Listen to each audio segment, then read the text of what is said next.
Back. The gentleman from Oklahoma is recognized.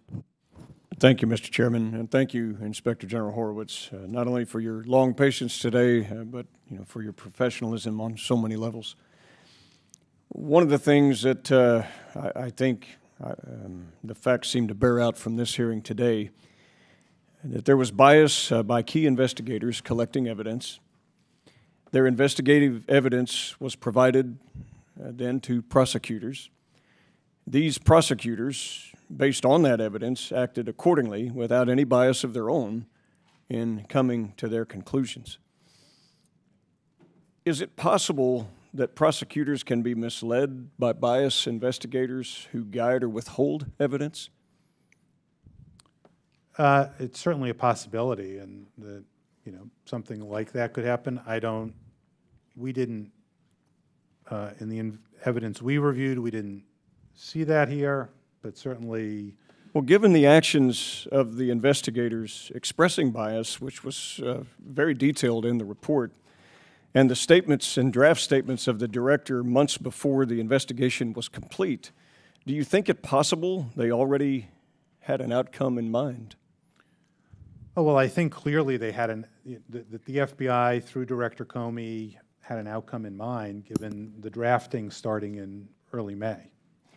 And while prosecutors were found to be unbiased in their conclusions, did that same conclusion exist with those making investigative decisions, whose evidence would ultimately be provided to the prosecutors?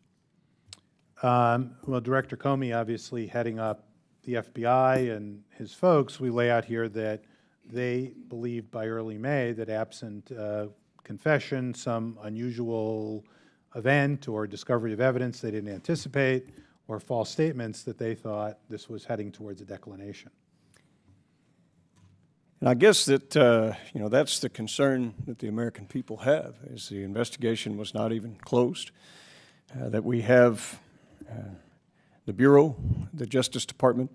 In fact, in your own reports, and I quote, "We were particularly concerned about the text messages sent by Strzok and Page that potentially indicated or created the appearance that investigative decisions they made were impacted by bias or improper considerations." Along that same vein, quote, "We did not have confidence that Strzok's decision to prioritize the Russia investigation over following up on the mid-year-related investigative lead discovered on the Wiener laptop was free from bias." And then a last one to highlight here, "It is not only indicative of a biased state of mind, but even more seriously implies a willingness to take official action to impact the presidential candidate's electoral prospects." And then you highlight that this is antithetical to the core values of the FBI and the Justice Department, and I think that's true.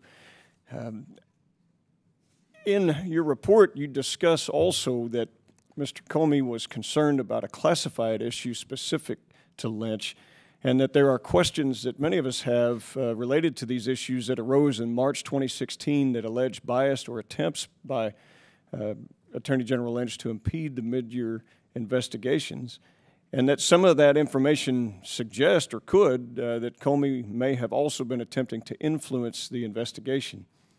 Your report says that you detail perhaps some answers to some of these questions and others in a classified appendix.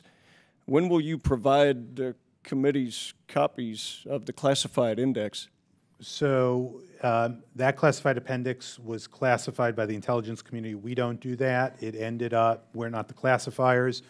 They classified it at such a high level, some of the information, that it made it impossible to make it available to the members as we wanted to. Only certain members would have been able to see it. We have gone back to the intelligence agencies and say, please let us know what is this material that gets us to this level so we can bring it down to a level where everybody can look at it. We just got a report back from some of the intel agencies today. We're hoping, or last night, we're hoping to get the rest of it in the next few days. I've raised this with the Deputy Attorney General's office that we need this changed. You need to see it.